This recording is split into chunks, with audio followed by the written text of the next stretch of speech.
का मूड वैसे जब टैरिफ अनाउंस की तो कॉलर चढ़ा हुआ था। एक इमेज व्हाइट हाउस ने शेयर करी थी कल, ऑलमोस्ट फ्राइडे, बड़ा ब्रीजी सा लग रहा था भाई को कि हमने जो करा कमाल कर दिया।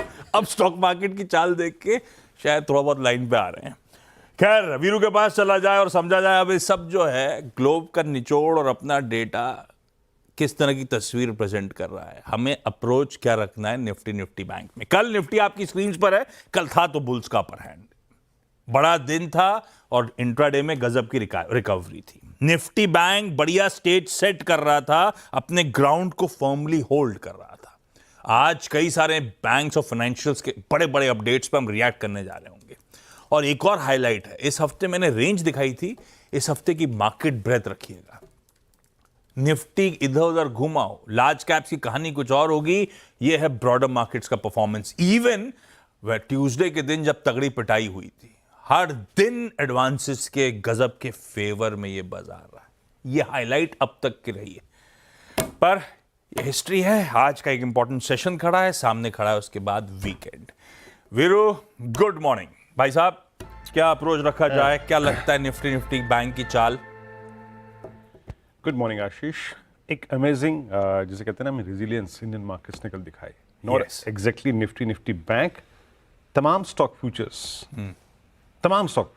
आप डेरिवेटिव्स में जितने हैं उनकी ब्रेथ को देखिए। वो पता है एक वीरू, एक हेडलाइन बड़ी सही थी आज सुबह, सबको मुक्का पड़ा अपने को चाटा टैरिफ्स में, इसीलिए हम थोड़े से और रेजिलिएंट नजर आ रहे थे। एक्चुअली हमारे सारे पीयर्स की टैरिफ तगड़ी थी, तो हेडलाइन ये बात कल हो रही थी एग्जैक्टली। खैर, मैं आता हूँ आशीष अब रणनीति पे। आशीष, आपको याद होगा कल जब हम इस वक्त मुलाकात कर रहे थे, बात कर रहे थे, 400 करीब 450 अंक गिफ्ट निफ्ट नीचे था। मैंने एक बात कही थी कि ये पुल बैक मीनिंगफुल हो जाएगा if we sustain about 23,161। Frankly speaking 23,161 क्या था? 20 डेमा की ट्रैजेक्टरी आप रीगेन कर गए। निफ्टी बैंक 50,810 10 डेमा आप होल्ड कर गए। निफ्टी ऊपर के साइड नहीं निकला अबाउट 310, वो मैं एग्जैक्टली कल 9:45 पे ट्वीट भी किया था, क्योंकि कल एक्सपायरी थी। कल 23,300 पे 12 बजे तक 5 करोड़ कॉल खड़ी थी, तो ऊपर हम ज्यादा नहीं गए, थोड़ा निफ्टी आईटी का प्रेशर था, बट कुल मिला के निफ्टी ने 20 डेमा को होल्ड किया, निफ्टी बैंक ने 10 डेमा को होल्ड किया, और towards the end PSU banks were in action. आज के सेशन को कैसे अप्रोच करें जब काफी हद तक ये यूएस का डैमेज प्राइस में है? पहले आते हैं इंस्टीट्यूशनल अप्रोच पे। कल एफआईज ने कैश मार्केट में सेलिंग करी और लगभग 2806 करोड़ रुपए की सेलिंग थी। डीआईएस ने करीब 221 करोड़ रुपए की बाइंग करी। एफआईज ने देखिए, क्योंकि सिंस इट्स इवेंट है, ये बड़ा ग्लोबल इवेंट है, अपनी पोजीशंस को हेज भी करना होता है, तो इंडेक्स पे वो शॉर्ट है। 1910 करोड़ रुपए का कल इंडेक्स बेचा, 1700 कॉन्ट्रैक्ट लॉन्ग काट लिए, 9100 कॉन्ट्रैक्ट शॉर्ट किए, और उनके नेट आउटस्टैंडिंग शॉर्ट्स जो हैं वो आशीष इस वक्त खड़े हैं 73,000 कॉन्ट्रैक्ट। अब इन 73,000 शॉर्ट कॉन्ट्रैक्ट से हमें तब तक कोई दिक्कत नहीं है जब तक कि हम 23,150 और 23,000 की ट्रैजेक्टरी को होल्ड कर रहे हैं। ये ट्रैजेक्टरी क्यों इंपॉर्टेंट है आगे समझाऊंगा भी, बट ये 73,000 कॉन्ट्रैक्ट से हमें तब तक कोई दिक्कत नहीं है जब तक आप 23,000 23,150 के ऊपर हैं। लेके आइए अब लेवल्स। कल निफ्टी ने क्या किया, मतलब ऑप्शन राइटर्स एक चीज आपको देख के अच्छी लगेगी कि खड़े हैं 23,500 पे। That's good. आई मीन उन्होंने 23,400 की कॉल पे कल ग्रिप नहीं ली, 23,500 पे बहुत दूर जाके खड़े हैं। 47 लाख का आउटस्टैंडिंग वाई, और उससे पहले 23,300 की कॉल, जो कि कल का स्विंग आई था। और निफ्टी आशीष नीचे 65,23,000 की पुट पे और 23,200 की पुट पे 39 lakh. Most strong I mean outstanding why वो है 23,000 पे विद स्ट्रॉन्ग पीसीआर। लाइए अब पिरामिड्स को आप देखिए। जो मैं बात कहने की कोशिश कर रहा हूं कि कॉल राइटर्स थोड़ा दूर खड़े हैं, वो इस जोन में नहीं है, और पुट राइटर्स 23,000 पे, 23,100 पे, 23,300 पे प्लेस्ड है। सबसे बड़ा आउटस्टैंडिंग वाई 23,000 की पुट पे। लेवल्स लेके आइए, पहले बेस लेके आइएगा। देखिए, हम आज ग्रेजुअली डिक्लाइन होंगे, डिक्लाइन के बाद पुल बैक दे देंगे। मैं थोड़ी पिक्चर ड्रॉ कर देता हूं आपके लिए।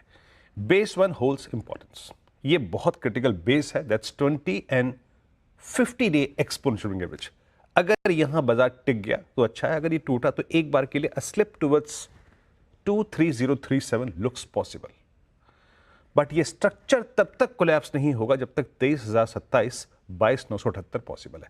तो जब तक नहीं टूट रहा है. सो a slip towards base 2 is possible, but base 1 and base 2 both capable of generating pullback.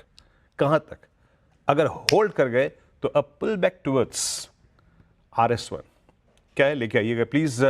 वही ट्रेजेक्ट्री जो कल का हाईएस्ट ट्रेजेक्ट्री था, 23,305 और 349, और ये ट्रेजेक्ट्री कट गई तो आपका स्विंग 527 तक भी आ सकता है, जो बाद में कह रहा था कि कॉलेक्टर्स दूर खड़े हैं. याद रखिएगा, हमारा सबसे स्ट्रॉन्ग बेस परसिस्ट करता है 23,100 और 22,977. अगर ये है तो आपका स्ट्रक्चर सेफ है, और ये बात मैं इसलिए कह रहा हूं क्योंकि आज वीकली क्लोज है. सो अगर आप 23,100 के ऊपर क्लोज हो रहे हैं तो सेफ क्लोज है, और 23,400 के 300 के ऊपर क्लोज हो रहे हैं तो बहुत ही स्ट्रॉन्ग क्लोज है. निफ्टी बैंक कल एक स्ट्रॉन्ग मूव दिया टुवर्ड्स एंड. पीएसयू बैंक्स ने काफी स्ट्रॉन्ग डिलीवरी दी. आखिरी के 300 पॉइंट पीएसयू बैंक्स के थे. ज्यादातर में लॉन्ग बिल्डअप हुआ और शॉर्ट कवरिंग हुई. पुट राइटर्स कहां पे खड़े हैं? 51,000 पे, 51,200 पे. कॉल राइटर्स ने कहां ग्रिप ली है? 52,000 की स्ट्राइक पे. गैप डाउन यहां भी होगा. बेस 1 लेके आइए स्क्रीन पर. बेस 1 थोड़ा सा ऊपर आ गया है, यानी 10 डेमो और पुट राइटर्स का जोन. सिंपली मींस कि जब तक आप 51,300 200 की ट्रेजेक्टरी में खुल रहे हैं, आप उस डिप को बाय कर सकते हैं. Till the time you are above base 1 आप सेफ हैं. और याद रखिएगा, as of now for every long trade supply zone persist RS1. लेके आइए RS1 स्क्रीन पे, वो कॉल राइटर्स का जोन. यहां पे अपने प्रॉफिट्स को बुक कीजिए, और फ्रेश अप मूव के लिए, बड़े ब्रेकआउट के लिए आपको 52,058 की जोन को पार करना होगा. आशीष. परफेक्ट. चलिए पुणे ले चलता हूं आपको आज की बढ़िया सी 2 ट्रेडिंग पिक्स के लिए. राजेश सतपुते.com के श्री राजेश सतपुते साहब जुड़ते हुए.